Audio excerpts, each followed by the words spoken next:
Standard 12 physics chapter 4 આપણે છેલ્લે પ્રવાહધારિત ચુંબકીય ક્ષેત્રમાં રહેલા પ્રવાહધારિત તાર પર લાગતું ચુંબકીય બળ આપણે ગણેલું.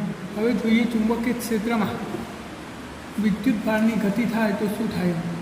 ચુંબકીય ક્ષેત્રમાં ગતિ, ચુંબકીય ક્ષેત્રમાં કોઈ વિદ્યુત ભારિત કણ ગતિ કરે તો શું થાય. તો ચુંબકીય ક્ષેત્રમાં આપણે ગતિની ચર્ચા કરીએ તો આપણે જાણીએ છીએ કે જ્યારે કોઈ પદાર્થ પર બળ લાગે અને બળની દિશામાં સ્થાનાંતર કરે અથવા તો સ્થાનાંતરની દિશામાં કોઈ બળનો ઘટક હોય તો કાર્ય થાય છે. એટલે કે W બરાબર બળ ગુણ્યા સ્થાનાંતર, આ કાર્યનું સૂત્ર છે. એટલે કે સ્થાનાંતરની દિશામાં બળ હોય અથવા સ્થાનાંતરની દિશામાં બળનો કોઈ ઘટક હોય, કહેવાનો અર્થ કે બળ આ દિશામાં લાગતું હોત તો આ બળનો આ દિશામાં F cos θ ઘટક થાત તો આ ઘટક અને સ્થાનાંતરનો ગુણાકાર એટલે કાર્ય. આપણે આ ભણી ગયેલા છે 11મા ધોરણમાં. હવે આપણે અહીંયા ચુંબકીય ક્ષેત્રની વાત કરીએ છીએ તો અહીંયા ચુંબકીય ક્ષેત્રમાં આપણે વાત કરીએ તો જ્યારે કણ ચુંબકીય ક્ષેત્રને લંબરૂપે ગતિ કરતો હોય, દાખલા માન લઈએ આપણે આ વિસ્તારમાં ચુંબકીય ક્ષેત્ર અંદર તરફ છે, અંદર તરફ ચુંબકીય ક્ષેત્રની નિશાની છે ચોકડી, તો આ વિસ્તારમાં ચુંબકીય ક્ષેત્ર અંદર તરફ જતી દિશામાં, પુસ્તકના પાનાની લંબ અંદર તરફ જતી દિશામાં છે. અહીંયા કોઈ કણ આ ચુંબકીય ક્ષેત્રને લંબરૂપે ગતિ કરતો હોય, એટલે કે આમ ગતિ કરે છે, માનો કે આ દિશામાં ચુંબકીય ક્ષેત્ર અંદર છે અને ગતિ આ દિશામાં, તો અહીંયા V અને B લંબ હોવાથી થતું કાર્ય શું થશે, શૂન્ય થાય છે. અને કાર્ય શૂન્ય થાય તો એના વેગના મૂલ્યમાં કોઈ ફેરફાર થતો નથી. વેગના મૂલ્યમાં ફેરફાર થતો નથી. જો કણ ચુંબકીય ક્ષેત્રને લંબરૂપે ગતિ કરતો હોય તો કાર્ય થતું નથી, પરિણામે એના વેગના મૂલ્યમાં કોઈ ફેરફાર થતો નથી. આપણે અહીંયા એવું ધારી લઈએ કે પ્રારંભમાં આ કણ ચુંબકીય ક્ષેત્રને લંબરૂપે V વેગથી ગતિ કરે છે, તો આ V અને B પરસ્પર લંબ છે એટલે કાર્ય તો થતું નથી, પરંતુ શું થશે તો આપણે જાણીએ છીએ ચુંબકીય ક્ષેત્રમાં વિદ્યુતભાર પર લાગતું બળ F બરાબર Q કૌંસમાં V ક્રોસ B.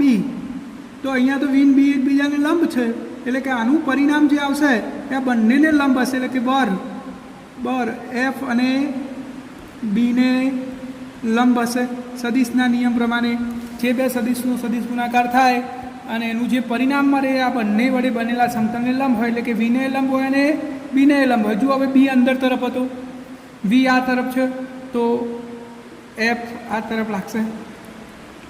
પરિણામે શું થશે, અહીંયા કણ તો કેન્દ્ર તરફ લાગ્યું બળ એટલે કણ વર્તુળાકાર ગતિ કરે છે, તો અહીંયા ચુંબકીય ક્ષેત્રમાં કણ શું કરશે, વર્તુળાકાર ગતિ કરશે જેના વેગનું મૂલ્ય અચળ હોય છે.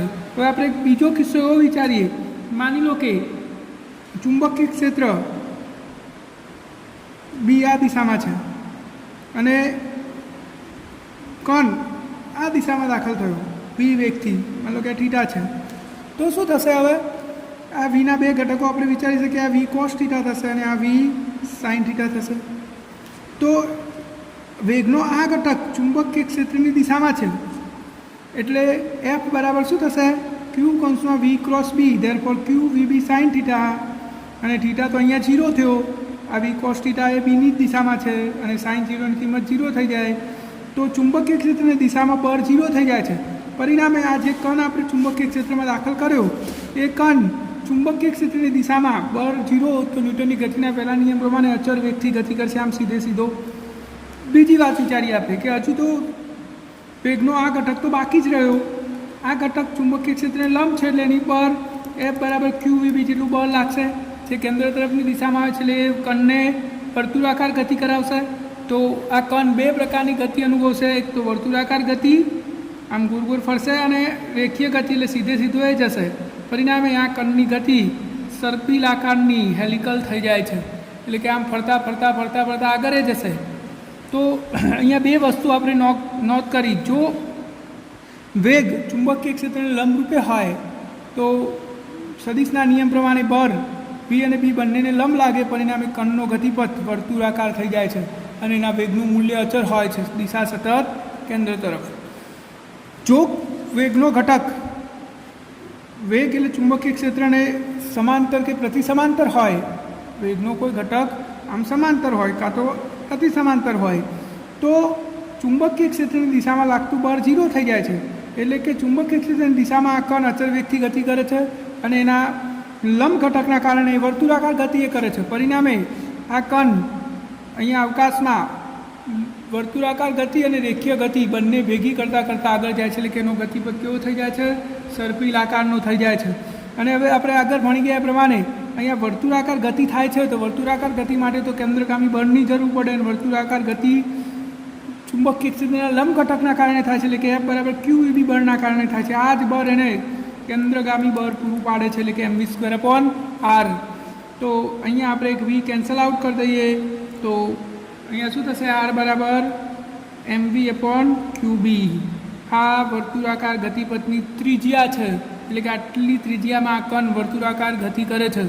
આ ચુંબકીય ક્ષેત્રના લંબ ઘટકના કારણે વર્તુળાકાર ગતિ થઈ અને એની ત્રિજ્યા કેટલી થશે? mv/qb.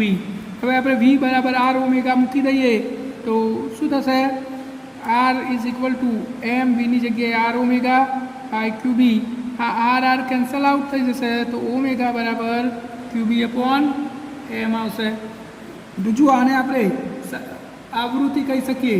અહીંયા ઓમેગાની જગ્યાએ તમે 2πf પણ મૂકી શકો. 2πf is equal two qb/m. તો f બરાબર શું થશે? qb/2πm. આ f થયો, આવૃત્તિ થઈ, એટલે કે પરિભ્રમણની આવૃત્તિ છે. જુઓ, qb/2πm જે ઉર્જા પર આધાર રાખતી નથી. ત્રિજ્યા ઉર્જા પર આધાર રાખે છે, વેગમાન પર, પરંતુ એની આવૃત્તિ ઉર્જા પર આધારિત નથી. અહીંયા ક્યાં આવી ઉર્જા નથી આવી. આપણે આવર્તકાળ શોધવો હોય તો આવૃત્તિનો વ્યસ્ત એટલે આવર્તકાળ, એટલે કે t બરાબર 2πm/qb. આપણે આવર્તકાળ શોધી કાઢ્યો. તો બરાબર સમજી લો. અહીંયા હવે આ બહુ અગત્યની બાબત અહીંયા આવી. જુઓ, ચુંબકીય ક્ષેત્રને લંબરૂપે ગતિ કરતા કણની ત્રિજ્યા mv/qb એટલે કે વેગમાન પર આધારિત છે. એટલે વેગમાન વધશે એટલે કે ઉર્જા વધશે તો ત્રિજ્યા વધશે, પરંતુ એની આવૃત્તિ, પરિભ્રમણની આવૃત્તિ એટલે કે 1 સેકન્ડમાં પૂરા થતા પરિભ્રમણની સંખ્યા એ ઉર્જા પર આધાર રાખતી નથી.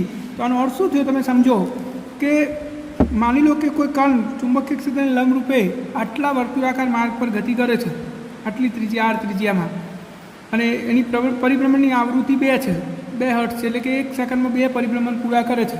હવે મેં આ કણનું ઉર્જા વધારી તો શું થશે? એની ત્રિજ્યા વધી જશે, પરંતુ પરિભ્રમણની આવૃત્તિ બદલાવી જોઈએ નહીં. એટલે કે એનો અર્થ શું થયો કે 1 સેકન્ડમાં 2 પરિભ્રમણ થવા જ જોઈએ. હવે પરિભ્રમણની ત્રિજ્યા વધી અને આવૃત્તિ ના વધે એવું ક્યારે બની શકે? તો મોટા વર્તુળમાં 2 પરિભ્રમણ પૂરું કરવા માટે તો એને ઝડપથી દોડવું પડે. એટલે ત્રિજ્યા વધવાની સાથે શું વધશે? વેગ પણ વધે છે.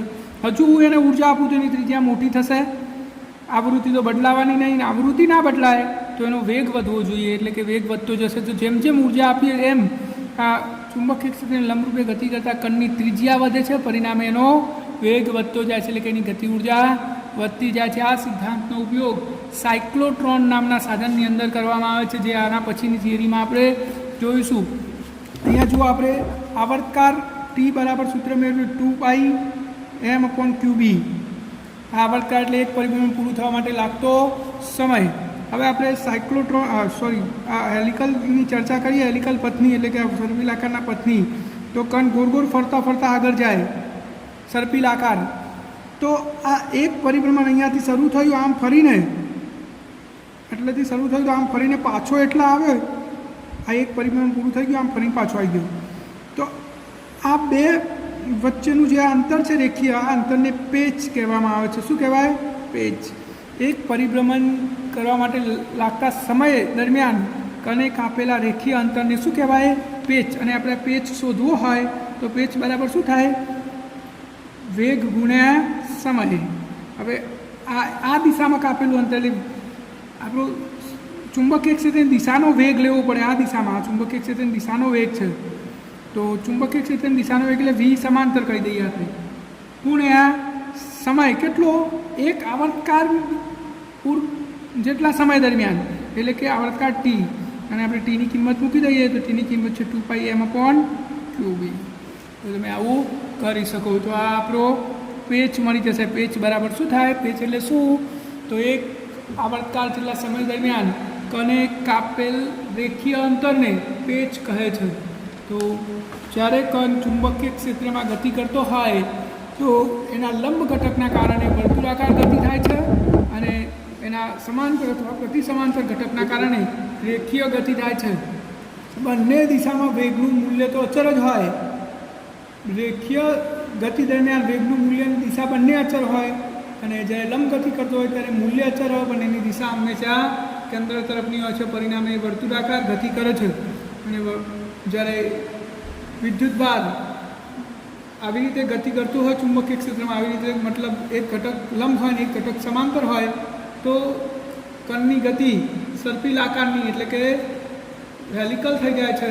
અને આ હેલિકલ પથની ત્રિજ્યા r બરાબર આપણે હાલના સૂત્ર મેળવ્યું શું થાય? કોઈ ચુંબકીય ક્ષેત્રમાં ગતિ કરતા વિદ્યુતભારની ગતિ માટે ત્રિજ્યા કેટલી? r બરાબર mv/qb, અને એની પરિભ્રમણની આવૃત્તિ qb/2πm, અને એનો આવર્તકાળ એનું વ્યસ્ત એટલે કે 2πm/qb જેટલો હોય છે. આ સિદ્ધાંતનો ઉપયોગ આપણે સાયક્લોટ્રોનમાં કરીએ છીએ, એટલે કે ત્રિજ્યા ઉર્જા પર આધાર રાખે છે, પરંતુ આવૃત્તિ ઉર્જા પર આધારિત નથી. એનો અર્થ શું થાય? કે તમે ઉર્જા વધારો તો ત્રિજ્યા વધે, પરંતુ આવૃત્તિ ના બદલાતી હોવાથી એનો વેગ પણ વધે છે. એટલે જેમ જેમ ઉર્જા આપતા જઈશું એમ ત્રિજ્યા વધતી જશે, અને સાથે સાથે એનો વેગ પણ વધતો જશે, અને આપણે કણને મહત્તમ વેગ સુધી પહોંચાડી શકીએ છીએ. તો આ ચુંબકીય ક્ષેત્રમાં વિદ્યુતભારની ગતિની ચર્ચા થઈ. હવે આપણે સંયુક્ત એવા વિદ્યુત અને ચુંબકીય ક્ષેત્રમાં ગતિની ચર્ચા કરીએ. તો કોઈ વિસ્તારમાં વિદ્યુત ક્ષેત્ર અને ચુંબકીય ક્ષેત્ર બંને હોય તો ત્યાં આગળ આપણે ગતિની ચર્ચા કરવાની છે. તો માની લો કે કોઈ ક્યુ કણ છે, એ જેટલા વિદ્યુત ક્ષેત્ર અને બી જેટલા ચુંબકીય ક્ષેત્રમાં ગતિ કરે છે. આપણે અહીંયા દર્શાવી દઈએ તો આ એક્સ અક્ષ, આ વાય અક્ષ અને આ ઝેડ અક્ષ. અહીંયા છે વિદ્યુત ક્ષેત્ર વાયામ પર, એટલે કે ઈ જે કેપ. આ ઝેડ યામ પર ચુંબકીય ક્ષેત્ર છે, એટલે કે બી કે કેપ, અને વેગ આ દિશામાં છે, એટલે કે બી આઈ કેપ. કોઈ કણ વિદ્યુતભારિત કણ ક્યુ આ દિશામાં ગતિ કરે છે. તો હવે આપણે આગળ ભણી ગયા છીએ, અને ફરીથી ચર્ચા કરી લઈએ. જો વિદ્યુત બળ કેટલું લાગશે? ક્યુ ઈ જેટલું. એની દિશા કઈ? જે કેપ. તો ક્યુ ઈ જે કેપ જેટલું વિદ્યુત બળ લાગશે. અને ચુંબકીય બળ કેટલું લાગે? તો ક્યુ અંશમાં વી ક્રોસ બી, એટલે વી કઈ દિશામાં? આઈ ક્રોસ બી કઈ દિશામાં? એ દિશામાં. તો કુલ બળ કેટલું થયું? તો એફ બરાબર ક્યુ ઈ જે કેપ પ્લસ ક્યુ અંશમાં વી આઈ કેપ ક્રોસ બી કે કેપ. તો આ સંયુક્ત બળ થયું. હવે આપણે અહીંયા ગુણાકાર કરી દઈએ તો ક્યુ ઈ જે કેપ પ્લસ વીઆઈ, એટલે વી આઈ કેપ ક્રોસ બી કે કેપ, એટલે શું થશે? ક્યુ વી બી આઈ ક્રોસ કે એટલે માઇનસ જે કેપ. ત્યારપર ક્યુ ઈ જે કેપ માઇનસ ક્યુ વી બી જે કેપ. તો જો આ બે બળ આપણે ઈ અને બી એવી રીતે બદલીએ કે આ બેના મૂલ્યો સરખા થઈ જાય, એટલે કે ક્યુ ઈ બરાબર ક્યુ વી બી થઈ જાય, તો બળ શું થઈ જશે? શૂન્ય થઈ જશે. આ બંનેના મૂલ્યો સરખા થઈ જાય તો બળ શૂન્ય થઈ જાય. આ ક્યુ ક્યુ કેન્સલ, તો વી બરાબર શું થયું? E/P. અને બળ 0 થઈ જાય તો કણ અચળ વેગથી ગતિ કરે છે, પરિણામે એનું વિચલન થતું નથી. આ કન્ડિશનનો ઉપયોગ કરીને આપણે કોઈ કિરણાવલી હોય તો એની અંદર જુદી જુદી ઝડપથી ગતિ કરતા વિદ્યુતભારની કિરણાવલીમાં ચોક્કસ વેગના વિદ્યુતભારિત કણોને જુદા પાડી શકીએ છીએ. એનો અર્થ શું થયો? કે જે કણો માટે વેગ E/B જેટલો હોય એ કણો વિચલન અનુભવતા નથી, કારણ કે બળ શું થઈ જાય? 0. તો આપણે ઉલટું કહી શકીએ કે જે કણો વિચલન ના અનુભવતા હોય એ કણોનો વેગ E/B જેટલો હોય છે. અને આ સિદ્ધાંતનો ઉપયોગ કરીને થોમ્સને ઇલેક્ટ્રોન પરનો ચાર્જ અને એના દળનો ગુણોત્તર શોધ્યો હતો, એટલે કે E/m શોધવા માટે એને આ પદ્ધતિનો ઉપયોગ કર્યો હતો. આ ઉપરાંત માસ સ્પેક્ટ્રોગ્રાફી એટલે કે સૂક્ષ્મ કણોના દળ માપવાની રીતમાં પણ આ પદ્ધતિનો ઉપયોગ કરવામાં આવે છે, અને એમાં પણ E/m અનુસાર કણોને જુદા પાડી શકાય છે. તો સંયુક્ત ક્ષેત્રમાં ગતિ કરતા વિદ્યુતભારો પર એની ગતિની આપણે ચર્ચા કરીએ તો એમાં જે કણોની ગતિ E/b જેટલી હોય એ કણો ઉપર લાગતું પરિણામી બળ 0 હોય છે. પરિણામે એ કણો વિચલન અનુભવે અગર ક્ષેત્રમાંથી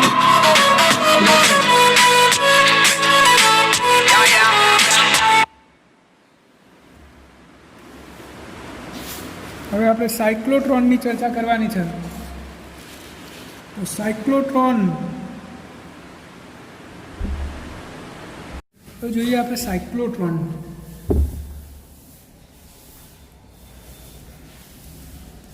તો સાયક્લોટ્રોન એક સાધનનું નામ છે, અને આ લોરેન્સ અને લિવિંગસ્ટન નામના બે વૈજ્ઞાનિકોએ ન્યુક્લિયરનું બંધારણ જાણવા માટે બનાવેલું. અને આ સાયક્લોટ્રોન કયા સિદ્ધાંત પર કાર્ય કરે છે? તો આપણે હમણાં હાલ જ જોયું કે ચુંબકીય ક્ષેત્રને લંબરૂપે ગતિ કરતા વિદ્યુતભારની ત્રિજ્યા mv/qb અને એની કોણીય આવૃત્તિ, આપણે સાયક્લોટ્રોનની કોણીય આવૃત્તિ પણ, આવૃત્તિનું સૂત્ર પણ મેળવ્યું હતું, કોણીય આવૃત્તિ અને આવૃત્તિનું. તો આવૃત્તિ f બરાબર શું થાય? qb/2πm. આ બે સૂત્રો આપણે હમણાં જોયા હતા. તો સાયક્લોટ્રોન કયા સિદ્ધાંત પર કાર્ય કરે છે? તો જો ત્રિજ્યા ઉર્જા વધારવા સાથે વધે છે, અને ઉર્જા વધે તો વેગ વધે છે, આપણે આગળ ચર્ચા કરી. પરંતુ આવૃત્તિ ઉર્જા પર આધાર નહીં રાખતી, એટલે કે આ આવૃત્તિ ઉર્જા પર આધાર ના રાખતી હોવાથી શું થાય? આપણે ઉર્જા વધારીએ તો ત્રિજ્યા વધે, પણ આવૃત્તિ ના વધે એટલે શું વધી જાય?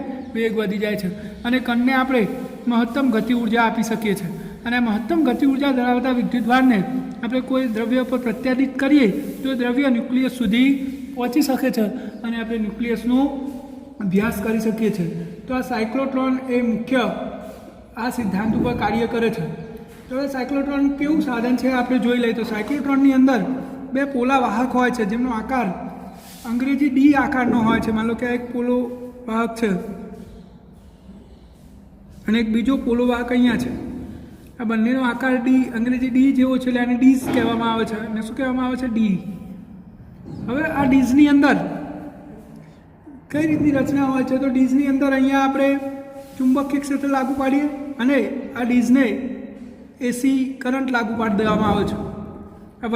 હવે આ ડીઝ પોલી હોવાથી અંદર વિદ્યુત ક્ષેત્ર શૂન્ય હોય, પરંતુ આ વિસ્તારમાં વિદ્યુત ક્ષેત્ર હોય છે, અને ચુંબકીય ક્ષેત્ર તો બધે પસાર થઈ શકે, એટલે કે અંદર ચુંબકીય ક્ષેત્ર છે ડીઝની અંદર. તો ડીઝની અંદર માત્ર ચુંબકીય ક્ષેત્ર હોય, અને આ વચ્ચેના અવકાશમાં શું હોય છે? વિદ્યુત ક્ષેત્ર હોય છે. હવે વિદ્યુતભાર જ્યારે આ ચુંબકીય ક્ષેત્રમાં ગતિ કરે ત્યારે શું થાય? આમ ગતિ કરે ત્યારે આ વચ્ચેના અવકાશમાંથી ઉર્જા મેળવે છે, વિદ્યુત ક્ષેત્રમાંથી એની ઉર્જામાં વધારો થાય અને ડીઝમાં દાખલ થાય. ડીઝમાં તો ચુંબકીય ક્ષેત્ર, પરિણામે એનો ગતિપથ વર્તુળાકાર થઈ જાય અને આમ ગોળ ગોળ ફરતા જાય છે. જેમ જેમ ગોળ ગોળ ફરતો જાય એમ વચ્ચે જ્યારે ક્ષેત્રમાંથી પસાર થાય ત્યારે ઉર્જા મેળવે, અને ઉર્જા વધવાથી એની ત્રિજ્યા વધે, અને ત્રિજ્યા વધે એમ આગળ આગળ મોટા ગતિપથે એ વર્તુળાકાર ગતિ કરતો જાય, અને જ્યારે એની ત્રિજ્યા આ ડીઝની ત્રિજ્યા જેટલી થાય ત્યારે તેની જોડે મહત્તમ ગતિ ઉર્જા આવી જાય છે. આ રીતે સાયક્લોટ્રોનની અંદર આપણે વિદ્યુતભારને મહત્તમ ગતિ ઉર્જા આપી શકીએ છીએ. અહીંયા બીજું શું કે આ આખા તંત્રને શૂન્ય અવકાશિત કરી દેવામાં આવે છે, જેથી આ જે વિદ્યુતભાર ગતિ કરે છે એની હવાના અણુઓ સાથેની અથડામણ અટકાવી શકાય. હવે એકચ્યુઅલી કઈ રીતે કામ કરે છે એને આપણે સમજીએ. તો માન લો કે અહીંયા કોઈ વિદ્યુતભાર છે, વિદ્યુતભારને અહીંયાથી મુક્ત કરવામાં આવે તો આ બે ડીઝને લાગુ પાડેલો એસી વોલ્ટેજ આ ધન અને આ ઋણ છે હાલ. તો અડધા આવર્તકાળ દરમિયાન આ વિદ્યુતભાર અહીંયાથી ગતિ કરીને આટલે પહોંચે ત્યારે, એટલે કે T/2 જેટલા સમયગાળામાં આ બે ડીઝની ધ્રુવીયતા ઉલટાઈ જાય છે. એટલે કે આપણે ધન મૂલ્યનો વિદ્યુતભાર મૂક્યો છે, તો હાલ આ ધને છે, અડધો આવર્તકાળ થાય એટલે આ ઋણ થઈ જાય અને આ ધન થઈ જાય. એટલે કે હવે આ ઋણ થઈ ગયું તો આ ધન વિદ્યુતભાર જ્યારે અહીંયા આવે ત્યારે બીજી ડીઝના કારણે આકર્ષાય છે અને બીજી ડીઝમાં દાખલ થાય છે. બીજી ડીઝમાંથી અહીંયા આવે એટલે પાછી આની ધ્રુવીયતા બદલાઈ જાય, ઋણ થઈ જાય અને આ ધન થઈ જાય, અને પાછો આમાં દાખલ થાય જેટલી વાર વિદ્યુત ક્ષેત્રમાંથી દાખલ થાય એટલી વાર એની ઉર્જા વધે છે, પરિણામે ગતિપથ મોટો ને મોટો થતો જાય છે અને એની ગતિ ઉર્જા વધતી જાય છે. આવર્તકાળ ટી છે, આ ટી આવર્તકાળ ટી બરાબર આપણે સૂત્ર મેળવ્યું હતું શું હતું? 2πm/qb અને આવૃત્તિનું સૂત્ર શું? qb/2πm. તો આનો અર્થ શું થયો આપણે ફરીથી સમજી લઈએ કે આ ડીઝ છે, આ બીજી ડીઝ, એને આપણે એસી વોલ્ટેજ લાગુ પાડ્યો છે. એસી વોલ્ટેજ એટલે શું? એક આવર્તકાળ જેમ એની ધ્રુવીયતા 2 વાર બદલાઈ જાય, એટલે કે જે ધન હોય ઋણ થઈ જાય, ઋણ હોય ધન થઈ જાય. અહીંયાથી આપણે કોઈ એકમ મૂલ્યના ધન વિદ્યુતભારને અથવા ક્યુ મૂલ્યના વિદ્યુતભારને છોડી દઈએ તો આ ઋણ છે એટલે આ ધન વિદ્યુતભાર આકર્ષાઈને અંદર જશે. અંદર જશે એટલે અંદર તો ચુંબકીય ક્ષેત્ર છે એટલે એનો ગતિપથ શું થઈ જશે? વર્તુળાકાર. અને વર્તુળાકાર ગતિ કરીને જ્યારે ડીઝના છેડે આવે ત્યારે આ એસીની ધ્રુવીયતા બદલાઈ જાય, આ ધન થઈ જાય અને આ ઋણ થઈ જાય, એટલે ફરીથી આની પર આકર્ષણ બળ લાગશે અને અહીંયા આવી જશે. હવે આટલા વિસ્તાર દરમિયાન તો વિદ્યુત ક્ષેત્ર છે, વિદ્યુત ક્ષેત્રમાંથી ઉર્જા મેળવી એટલે એનો ગતિપથ એની ત્રિજ્યા વધી જશે અને મોટી ત્રિજ્યા સાથે ગતિ કરીને અહીંયા આવશે એટલે ફરીથી આની ધ્રુવીયતા બદલાઈ જશે અને આકર્ષણના કારણે આમ મોટીની મોટી ત્રિજ્યામાં ગતિ કરતો જાય છે અને જ્યારે એના ગતિપથની ત્રિજ્યા આ ડીઝની ત્રિજ્યા જેટલી થઈ જાય એટલે છેડે આવી જાય છે અને પછી વધારાનું ચુંબકીય ક્ષેત્ર લાગુ પાડીને એને એક છિદ્રમાંથી બહાર કાઢવામાં આવે છે અને કોઈપણ તત્વો પર પ્રત્યાધિત કરવામાં આવે છે. એટલે કે મહત્તમ ગતિ ઉર્જા ધરાવતો કણ આ દ્રવ્યના ન્યુક્લિયસ સુધી પહોંચી શકે છે અને આપણે ન્યુક્લિયસનો અભ્યાસ કરી શકીએ છીએ. અહીંયા એસીની આવૃત્તિ એ પરિભ્રમણની આવૃત્તિ જેટલી રાખવામાં આવે છે. આ અનુનાદની શરત પરાય છે, પરિણામે મહત્તમ કંપ વિસ્તારથી દોલન કરે છે, એટલે કે એની ગતિ ઉર્જા મહત્તમ થઈ જાય છે. અને આપણે હવે ગતિ ઉર્જાનું સૂત્ર મેળવીએ તો આ કણને જરૂરી એવું કેન્દ્રગામી બળ ક્યાંથી મળે છે? ચુંબકીય બળમાંથી. તો એક વખત વી કેન્સલ, તો વી બરાબર qb/r/m અને ગતિ ઉર્જા એટલે શું? 1/2 mv². તો અહીંયા આપણે વી સ્ક્વેરની કિંમત મૂકી દઈએ તો 1 m, v² એટલે q² b² r²/m², 1 m cancel થઈ ગયું તો શું વધ્યું? q² b² r²/2m. આટલી ગતિ ઉર્જા એને પ્રાપ્ત થાય છે અને આટલી ગતિ ઉર્જા સાથે કણ જે દ્રવ્ય પર પ્રત્યાધિત કરવામાં આવે એ કણના દ્રવ્ય સુધી પહોંચીને એના ન્યુક્લિયસના અભ્યાસમાં ઉપયોગી છે. તો આ રીતે સાયક્લોટ્રોનનો ઉપયોગ ન્યુક્લિયર પ્રક્રિયાઓનો અભ્યાસ કરવા માટે, ઘન પદાર્થના ઇમ્પ્લાન્ટેશન માટે, એટલે કે ઘન પદાર્થની અંદર વધારાના આયનો ઘુસાડીને એ કૃત્રિમ રેડિયોએક્ટિવ તત્વો બનાવવા માટે તેમજ કેટલાક રોગોના નિદાન માટે હોસ્પિટલોની અંદર આ સાયક્લોટ્રોનનો ઉપયોગ કરવામાં આવે છે.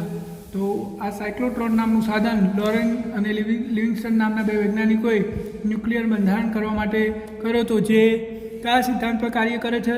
તો ચુંબકીય ક્ષેત્રની લંબરૂપે ગતિ કરતા વિદ્યુતભાર ની ઉર્જા વધારતા એની ત્રિજ્યા વધે છે, પરંતુ આવૃત્તિ અચળ રહેતી હોવાથી સાથે એનો વેગ પણ વધે છે. આ સિદ્ધાંતનો ઉપયોગ કરીને સાયક્લોટ્રોન નામનું સાધન તૈયાર કરવામાં આવે છે. અને હવે આપણે આગળની થિયરી જોઈએ. વિદ્યુત પ્રવાહ ખંડના કારણે ચુંબકીય ક્ષેત્ર અને બાયો સાવરનો નિયમ આપણે જોઈશું. બાયો સાવરનો નિયમ. તો બાયો અને સાવર નામના બે વૈજ્ઞાનિકોએ આર્સ્ટેડના અવલોકન બાદ આર્સ્ટેડે શું અવલોકન આપ્યું હતું કે પ્રવાહધારિત તારની આજુબાજુ ચુંબકીય ક્ષેત્ર ઉદ્ભવે છે. તો આ ચુંબકીય ક્ષેત્ર ઉદ્ભવે છે એવું એને આપ્યું.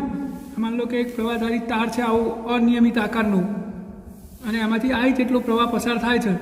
તો આર્સ્ટેડે તો માત્ર એવું કીધું હતું કે આજુબાજુમાં વર્તુળાકાર એટલે કે સ્પર્શકની દિશામાં ચુંબકીય ક્ષેત્ર ઉદ્ભવે છે, પણ કેટલું અને કઈ દિશામાં? તો એ બાયો અને સાવર નામના બે વૈજ્ઞાનિકોએ શોધી કાઢ્યું.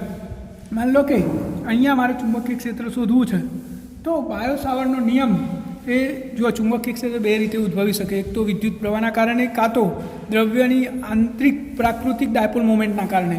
અને એનો અભ્યાસ આપણે 5મા ચેપ્ટરમાં કરીશું, ચુંબકત્વ અને દ્રવ્યમાં, જેને આપણે કુદરતી ચુંબક કહીએ છીએ.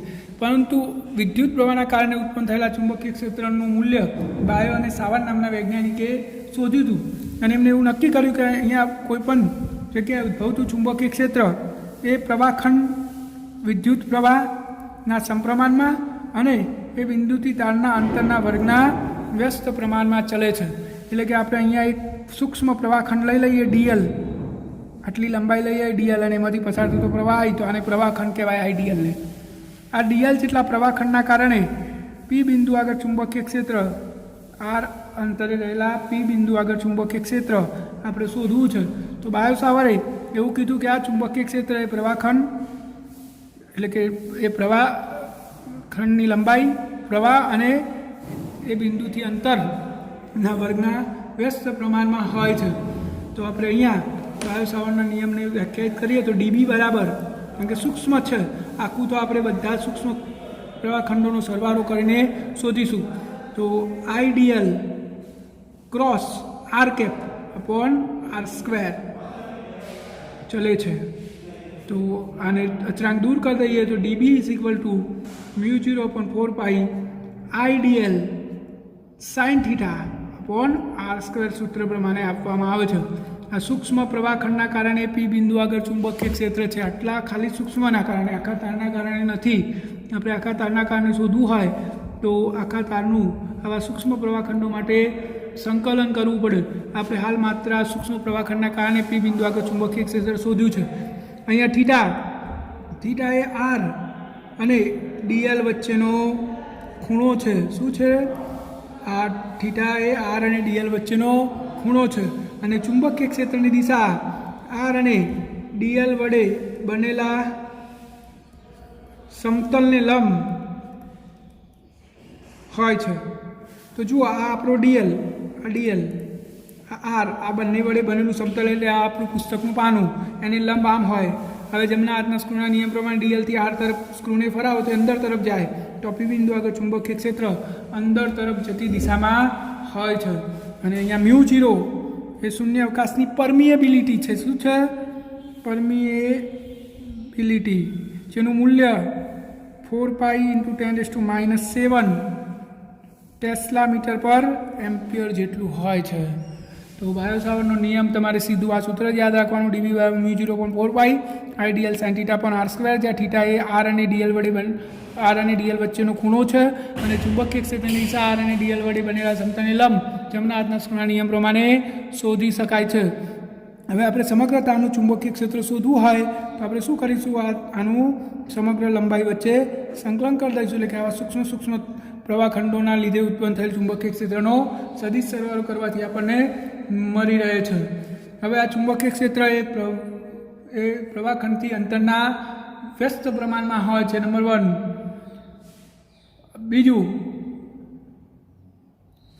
બીજી વસ્તુ આપણે જોઈએ આ બાયો સાવરના નિયમમાં, તો એની દિશા શું હોય? તો આર અને ડીએલ વડે બનેલા સમતલને લંબ. અને ત્રીજું કે જો આ બિંદુ પ્રવાહખંડની દિશામાં હોય, એટલે કે માની લો કે મારે અહીંયા ચુંબકીય ક્ષેત્ર શોધવું છે ડીએલના કારણે, તો ખૂણો શું થઈ જશે? થીટા બરાબર 0 અને સાઇન 0 ની કિંમત 0 થઈ જાય તો ચુંબકીય ક્ષેત્ર શું થઈ જાય છે? શૂન્ય થઈ જાય છે. અને હવે પરમિટિવિટી અને પરમિએબિલિટી વચ્ચેનું અંતર સંબંધ જોઈએ તો ε0 અને એપ્સાઇલન વચ્ચે આપણે રિલેશન મેળવીએ તો ε0 એટલે શૂન્ય અવકાશની પરમિટિવિટી અને μ0 એટલે શૂન્ય અવકાશની પરમિએબિલિટી. આપણે એક કામ કરીએ, ઉપર નીચે 4π વડે ગુણી દઈએ તો 4π ε0 μ0 અને 4π વડે ભાગાકાર કરી દીધો. તો જુઓ, આ 4π ε0 ની કિંમત મૂકી દો તમે અને μ0 ની કિંમત મૂકી દો તો શું થશે? જો આપણે જોઈએ આવું કરીએ તો આ k થઈ ગયો 1/4π ε0 k, આ μ0/k અને આ પાઈ 4π. હવે μ0 ની કિંમત મૂકો તો 4π ની μ0 ની કિંમત 4π × 10⁻⁷, નીચે k 4π કેન્સલ તો 10⁻⁷, નીચે k ની કિંમત કેટલી? જો 10⁻⁷, નીચે k ની કિંમત 9 × 10⁹, એટલે ટોટલ નીચે કેટલી થઈ જશે? 9 × 10⁻16. તો આપણે આવું કરી શકીએ 3 × 10⁸ અને આ તો પ્રકાશનો વેગ છે શૂન્ય અવકાશમાં, તો 1/c². તો ε0 μ0 બરાબર 1/c². તો c² બરાબર શું થયું? 1/μ0 ε0. તો આપણે આવો સંબંધ મેળવી શકીએ છીએ ε0 μ0 વચ્ચે. તો તમને આટલી ખબર પડી ગઈ હશે.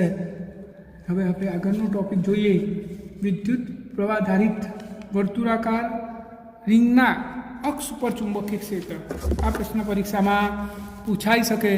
પ્રવાધારિત વર્તુળાકાર રિંગના કારણે ઉદ્ભવેલા ચુંબકીય ક્ષેત્રનું સૂત્ર મેળવો. તો આપણે અહીંયા લખી દઈએ ઉપર પ્રવાધારિત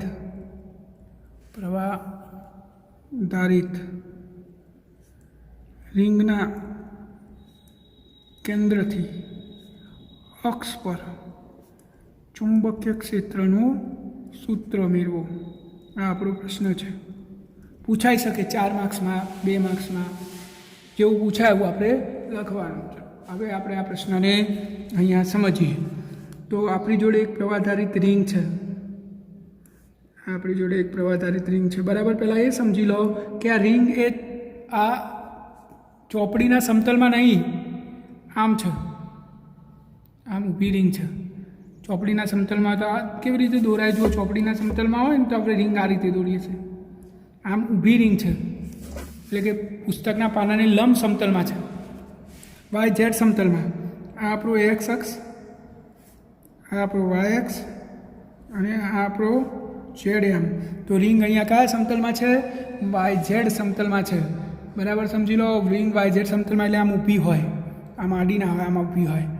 અને આ એનું કેન્દ્ર છે. આ કેન્દ્રથી આપણે આ અક્ષ ઉપર ચુંબકીય ક્ષેત્ર શોધવાનું છે. ધારો કે આ આર ત્રિજ્યાની રિંગમાંથી આઈ જેટલો પ્રવાહ પસાર થાય છે, એટલે કે આ આઈ જેટલો પ્રવાહધારિત રિંગના કેન્દ્રથી આપણે એક્સ અંતરે આવેલા આ પી બિંદુ આગળ ચુંબકીય ક્ષેત્ર શોધવાનું છે. તો આપણે અહીંયા વર્ણન કરી લીધું.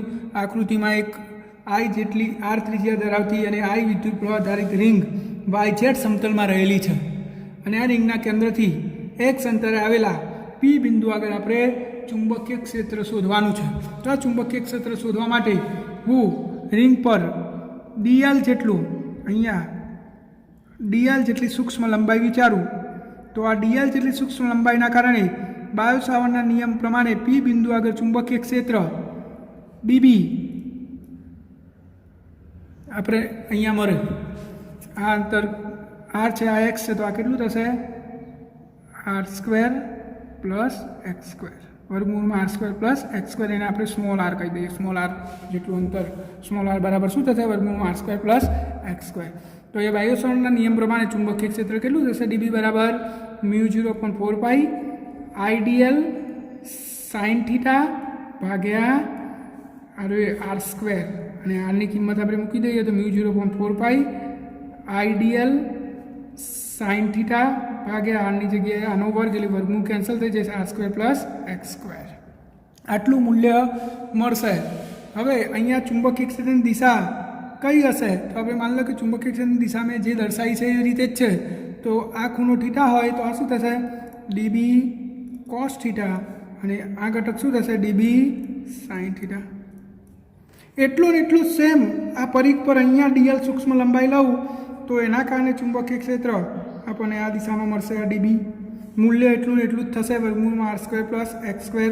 આના એ બે ઘટકો થશે, આ ડીબી કોસ થીટા અને આ ડીબી સાઇન થીટા થશે.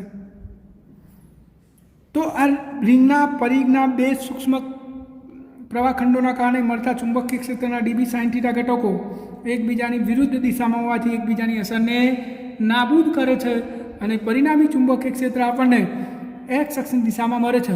તો પરિણામી ચુંબકીય ક્ષેત્ર બી બરાબર શું થશે? 2dB cos theta. આટલું થશે. હવે આપણે ડીબીની કિંમત મૂકી દઈએ તો 2 ડીબીની કિંમત શું? IDL sin થીટા ભાગ્યા 4π r² plus x² into cos theta. આટલું ચુંબકીય ક્ષેત્ર થશે બે પ્રવાહખંડોના કારણે. આપણે તો આખી રિંગનું શોધવાનું છે, એટલે સંકલન કરવું પડશે. એ પહેલાં હવે આપણે સાઇન થીટા જોઈ લઈએ. તો સાઇન થીટા શું છે? આર અને થીટા શું? આર અને ડીએલ વચ્ચેનો ખૂણો. તો આ થીટા કેટલો થશે? તો થીટા દર વખતે π/2 થશે. તમે વિચારો, આ રિંગ છે તો રિંગનો આ ડીએલ અને આ, તો આ બે વચ્ચેનો ખૂણો તો હંમેશા π/2 થશે. તો આપણે આખું સૂત્ર આ રીતે લખી શકીએ. ડીબી બરાબર 2 IDL sin π/2 ની કિંમત 1 ભાગ્યા 4π r² plus x² cos theta. હવે આપણે અહીંયા cos થીટા લાગુ પાડીએ તો આ આપણો થીટા થશે. તો આ થીટા છે તો આ થીટા થાય. તો અહીંયા તમે થીટા લો તો સોરી આ થીટા છે એટલે આ થીટા થશે તો કોસ થીટા લો તો કોસ થીટા બરાબર શું થશે પાછળની બાજુ ભાગ્યા કર્ણ તો કોસ થીટા બરાબર પાછળની બાજુ આર ભાગ્યા કર્ણ કેટલો કર્ણ વર્ગમૂળમાં R square plus X square તો વર્ગમૂળમાં R square plus X square તો આ કિંમત આપણે એમાં મૂકી દઈએ તો ડીબી બરાબર 2IDL ભાગ્યા 4 વર્ગમૂળમાં R square plus X square R upon વર્ગમૂળમાં R square plus X square આટલું કુલ ચુંબકીય ક્ષેત્ર થશે. હવે